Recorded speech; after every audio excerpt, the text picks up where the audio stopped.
Em quarto lugar, meus irmãos, a porta da salvação é a porta e a porta da perdição vão nos levar a um destino eterno completamente diferente. Leamos aí o 13:14. Entrai pela porta estreita, larga é a porta, espaçoso o caminho que conduz para a perdição, e são muitos os que entram por ela, porque estreita é a porta e apertado o caminho que conduz para a vida, e são poucos os que acertam com ela. A morte nos leva a Deus, e Deus nos destina uma morada eterna conforme nossa escolha em vida. Sim, se nós recebemos a Jesus, vamos ser recompensados com a vida eterna. Se optamos pelo pecado, vamos receber a morte eterna. Não há possibilidade de mudança após partirmos deste mundo. Nossas crenças e comportamento revelam nosso futuro lá na eternidade, ou de alegria ou de sofrimento. Então não devemos nos enganar. Tudo que o homem plantar, ele vai colher. Como diz a palavra de Deus. O Abraão, na parábola do rico e Lázaro, falando para o rico. E além disso, está posto um grande abismo entre nós e vós, de sorte que os que quisessem passar daqui para vós não poderiam, nem tampouco os de lá passar para cá. Não duvidemos da palavra de Deus, como o nosso pai Adão. Vamos crer no que Deus em Cristo está nos revelando. As Escrituras afirmam a existência de um presídio eterno para homens e anjos que desobedecem a Deus e entram pela porta da perdição. Na sentença final, o Senhor dirá: apartai-vos de mim, malditos, para o fogo eterno preparado para o diabo e seus anjos. Então, os homens e os anjos terão esse destino, porque optaram em desobedecer a Deus. As penas que a sociedade aplica sobre os malfeitores são indícios de um castigo que Deus aplicará a quem transgrediu sua lei e não foi perdoado em Jesus. Nós sabemos, se um homem não vive de acordo com as regras da sociedade, quando pego e processado, ele paga uma penalidade por ter transgredido a lei dos homens. Se é assim, este é um exemplo do que vai acontecer com os homens que transgridem a lei de Deus. Pedro diz assim na sua segunda carta: ora, se Deus não poupou anjos quando pecaram, antes precipitando-os no inferno, os entregou a abismos de trevas, reservando-os para juízo. E não poupou o mundo antigo, mas preservou a Noé, pregador da justiça, e mais 7 pessoas, quando fez vir o dilúvio sobre o mundo dos ímpios. E Mateus dirá também o rei aos que tiverem à sua esquerda: apartai-vos de mim, maldito. Então, está confirmado que, como acontece no mundo dos homens, acontecerá no mundo especial de Deus aos infratores.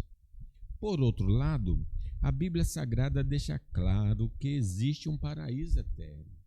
João, o apóstolo, disse: eu vi um novo céu e uma nova terra, porque o primeiro céu e a primeira terra passaram e o mar já não existe. Neste lugar estaremos isentos de qualquer infelicidade. Teremos um corpo saudável e imortal, estaremos livres de qualquer tipo de tentação, não passaremos necessidades, seremos proprietários de uma morada, vamos ser vizinhos de homens e anjos e teremos a maior de todas as bem-aventuranças, que é ver a Deus e viver com Deus. Apocalipse 21:4, Deus enxugará dos nossos olhos toda a lágrima. Que lugar maravilhoso para aqueles que seguem a Jesus nesta vida. Vi um novo céu, uma nova terra, disse o apóstolo João. Eu vou ler aqui o versículo 3. Então ouvi grande voz vinda do trono dizendo: Eis o tabernáculo de Deus com os homens. Deus habitará com eles. Eles serão povos de Deus e Deus mesmo estará com eles. É o que está reservado para nós que cremos em Jesus, ver a Deus, viver com Deus. Encontramos claramente nas Escrituras Sagradas que, se seguirmos nosso coração pecaminoso, não poderemos participar do paraíso de Deus. Está claro nas Escrituras. O salário do pecado é a morte, não é a vida. Não é uma salvação pelo comportamento. Nós sabemos disso. Ninguém pode ser salvo pelo comportamento, porque todos pecaram e destituídos estão da glória de Deus. Mas o comportamento revela se nascemos de novo ou se temos um coração de pedra. Pelo fruto se conhece uma árvore. Quem aceitou Jesus Cristo vai andar em novidade de vida enquanto aqui estiver. Caso identifiquemos que estamos na porta da perdição, necessitamos nos arrepender e suplicar que Cristo nos salve. Meus irmãos, como diz a palavra de Deus em 1 Coríntios, ou não sabeis que os injustos não herdarão o reino de Deus? Olha aí, quem vive na injustiça. Não vos enganeis, nem impuros, nem idólatras, nem adúlteros, nem efeminados, nem sodomitas, nem ladrões, nem avarentos, nem bêbados, nem maldizentes, nem roubadores herdarão o reino de Deus. Tais fostes alguns de vós, mas vós vos lavastes, mas foste santificado, mas foste justificado em nome do Senhor Jesus Cristo e no Espírito do nosso Deus. Agradecemos ao Senhor porque Ele tirou o nosso coração de pedra, nos deu um coração de carne e colocou o seu Espírito em nós, e por isso nós andamos em novidade de vida. Nossa entrada no reino de Deus depende de nossa conversão. Somos pecadores condenados por causa de nossos pecados. Sem o perdão de Cristo, seremos barrados por Deus de entrar no paraíso. Não pode ser através das obras, não pode ser através da religião, somente pela fé em Cristo Jesus. Bem-aventurados aqueles que lavam as suas vestiduras, diz Apocalipse, no sangue do Cordeiro, para que lhes assista o direito à árvore da vida e entrem na cidade pelas portas. Fora ficam os cães, os feiticeiros, os impuros, os assassinos, os idólatras e todo aquele que ama e pratica a mentira. Necessitamos ser lavados no sangue do Cordeiro. 1 de João diz: se confessarmos os nossos pecados, Ele é fiel e justo para nos perdoar os pecados e nos purificar de toda a injustiça. Através da pregação do Evangelho, somos advertidos do acerto de contas que teremos com Deus. Importa que todos nós compareçamos ao tribunal de Cristo. Todos nós vamos ter de comparecer. E lá vamos receber a Cristo como Salvador é uma tarefa urgente para nós. Não vamos protelar nossa decisão para que mais tarde não venhamos a lamentar. Então, hoje é o dia aceitável, hoje é o dia da salvação. Se ouvires a voz do Senhor, não endureça o coração. Diz também a palavra de Deus em Atos 17. Ora, não levou Deus em conta os tempos da ignorância. Agora, porém, notifica aos homens que todos, em toda parte, se arrependam, porquanto estabeleceu um dia em que há de julgar o mundo com justiça, por meio de um varão que destinou e acreditou diante de todos, ressuscitando-os dentre os mortos. Se passarmos pela morte física, nosso destino eterno está selado. Se recebemos a Jesus, vamos sem o corpo para o céu, aguardando a ressurreição do nosso corpo para morarmos em definitivo no novo céu e numa nova terra. Porém, se continuarmos no pecado, após a morte, iremos para o lugar de tormento para aguardar o julgamento final. Ali receberemos a sentença definitiva e iremos ser lançados no lago de fogo e seremos atormentados por toda a eternidade. O exemplo daquela parábola do rico e de Lázaro. Foram desencarnados para destinos diferentes. E assim, diz a palavra do Senhor em Hebreus, como aos homens está ordenado morrerem uma só vez, vindo depois disso o juízo, assim também Cristo, tendo se oferecido uma vez para sempre para tirar os pecados de muitos, aparecerá segunda vez sem pecado aos que o aguardam para a salvação. Em quinto lugar, meus irmãos, a porta da salvação. A porta da salvação não será a opção da maioria dos homens. Atentem para isso aí no versículo 13. Entrai pela porta estreita, larga é a porta, espaçoso o caminho que conduz para a perdição, e são muitos os que entram por ela. Porque estreita é a porta e apertado o caminho que conduz para a vida, e são poucos os que acertam por ela. Infelizmente, devido ao nosso coração pecaminoso, temos preferência pelo prazer imediato que pelo prazer futuro. Gostamos mais das coisas da terra do que as coisas do céu. Gostamos mais da impureza do que uma vida santa. Essa atitude nos levará ao sofrimento eterno se não mudarmos de atitude. Por isso, o Senhor nos ordena acumular tesouros nos céus, onde a traça nem ladrões roubam. Porque onde está o teu tesouro, ali estará o teu coração. Em João, no Evangelho de João, Jesus falou aos homens que estavam interessados, indo atrás dele só para alimento terreno. Ele disse para eles: trabalhai não pela comida que perece, mas pela que subsiste para a vida eterna, a qual o Filho do Homem vos dará, porque Deus o Pai o confirmou com seu selo. Então, não vamos nos concentrar, vindo à igreja, só com interesses de bênçãos terrenos. Vamos nos preocupar, nos concentrar nas bênçãos eternas.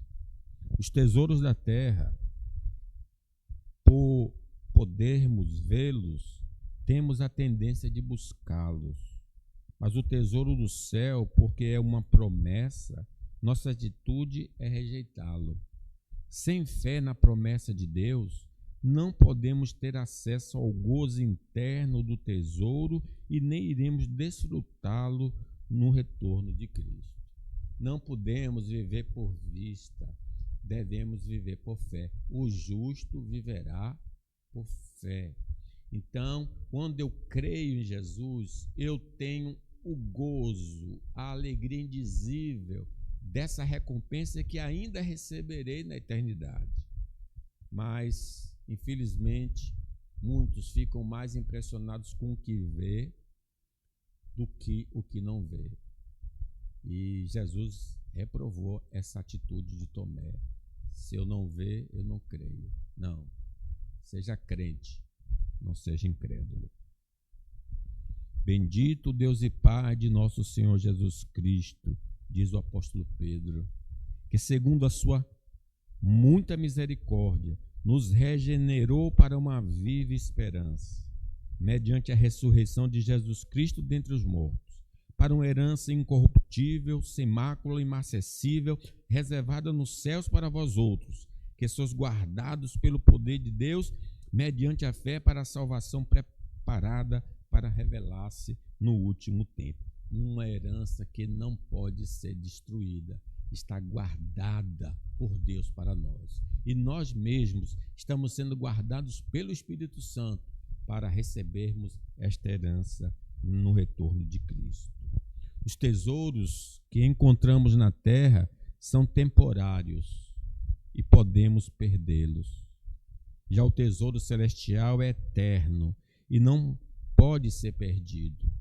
Podemos conquistar tudo neste mundo, mas isso não vale a pena se perdermos a vida eterna. Por outro lado, escolher seguir a Cristo nos ajuda a evitar o sofrimento eterno. Não acumuleis para vós outros tesouros sobre a terra, onde a traça e a ferrugem corrói e onde ladrões escavam e roubam. Mas ajuntai para vós outros tesouro no céu, onde traça nem ferrugem corrói, e onde ladrões não escavam nem roubam, porque onde está o teu tesouro, ali estará o teu coração. Por estarmos na porta da perdição, não conseguimos ver atrativos ao ouvirmos falar da herança eterna. Somente por revelação do Espírito Santo e da palavra de Deus podemos contemplar pela fé as gloriosas promessas de Deus. Aos escolhidos do Senhor é desvendado o tesouro do céu através de Cristo Jesus. Louvado seja o Senhor. Quem é que compreende nesta vida essa herança eterna? Aqueles que Deus escolheu antes da fundação do mundo. Nós encontramos na palavra de Deus em 1 Corinto. Nem olhos viram, nem ouvidos ouviram, nem jamais penetrou em coração humano o que Deus tem preparado para aqueles que o amam. Mas Deus nula revelou pelo Espírito, porque o Espírito a todas as coisas prescruta, até mesmo as profundezas de Deus. Porque qual dos homens sabe as coisas do homem, senão o seu próprio Espírito que nele está? Assim também as coisas de Deus ninguém as conhece, senão o Espírito de Deus. Ora, nós não temos recebido o Espírito do mundo, e sim o Espírito que vem de Deus, para que conheçamos o que por Deus nos foi dado gratuitamente. Disto também falamos, não em palavras ensinadas pela sabedoria humana, mas ensinadas pelo Espírito, conferindo coisas espirituais com espirituais. Ora, o homem natural não aceita as coisas do Espírito de Deus, porque eles são loucura, e não pode entendê-las, porque elas se discernem espiritualmente. Foi uma revelação. Nós entendemos essa mensagem salvadora por revelação do Espírito Santo, usando a palavra do Senhor. O ditado popular, a voz do povo e a voz de Deus, é falso. Não sigamos a maioria quanto ao destino eterno. Os homens não gostam de Deus, nem desejam a vida eterna. Eles vivem pelos sentidos e não pela razão. Eles estão na porta da perdição e gostam do caminho espaçoso da iniquidade que anda. Não pensam no futuro, somente no presente. Se não queremos ter o mesmo fim que eles, vamos mudar de porta e de caminho. Vamos crer que Jesus morreu para nos dar vida eterna. Sigamos suas orientações. Apesar das dificuldades, receberemos a coroa da vida. Ser fiel até a morte e dar-te-ei a coroa da vida. Também diz a palavra do Senhor, registrada pelo Lucas, Jesus falando: se alguém quer vir após mim, a si mesmo se negue, dia a dia tome a sua cruz e siga-me. Pois quem quiser salvar a sua vida, perdê-la-á. Quem perder a vida por minha causa, esse a salvará. Que aproveita o homem ganhar o mundo inteiro se vier a perder-se ou a causar dano a si mesmo? Porque qualquer que de mim e das minhas palavras se envergonhar, dele se envergonhará o Filho do Homem quando vier na glória vier na sua glória e na glória do Pai e dos santos. Então eu queria concluir agora essa mensagem sobre a porta da salvação. As portas representam o estilo de vida proposto por Deus, a porta estreita, o caminho estreito, e o estilo de vida proposto pelo diabo, a porta larga. Jesus ordena que escolhamos o estilo de vida proposto por Deus. Entrai pela porta estreita. O estilo de vida proposto por Deus é determinado por verdades absolutas, mas o estilo de vida proposto pelo diabo é caracterizado pelo desejo de cada coração. Não siga seu coração, siga a palavra do Senhor. O estilo de vida proposto por Deus conduz à vida, mas o estilo de vida proposto pelo diabo conduz à morte. O estilo de vida proposto por Deus é trilhado por poucos, mas o estilo de vida proposto pelo diabo é trilhado por muitos. Em que porta nós passamos? Em que caminho nós estamos trilhando? Nos foi revelado ou relembrado a nós o destino eterno dos que entram pela porta estreita e seguem pelo caminho estreito, e o destino de que entra pela porta larga e segue o caminho largo. Mas hoje é um dia maravilhoso, é o dia oportuno da salvação. Se você entendeu o que foi dito e está na porta larga, no caminho largo, você pode se arrepender. Porque Deus está te revelando que você precisa se arrepender. E diz a palavra que todo aquele que invocar o nome do Senhor será salvo. Faça isso. Invoque a Jesus. Seja uma pessoa salva. E você que é salvo, sim, você vai ter muita dificuldade nessa vida. Mas lembre que no final você vai ouvir: vinde benditos do meu Pai, possuir por herança o que está reservado para vós antes da fundação do mundo. Persevere, continue o caminho do Senhor e você receberá uma grande recompensa. Que Deus nos abençoe. Amém.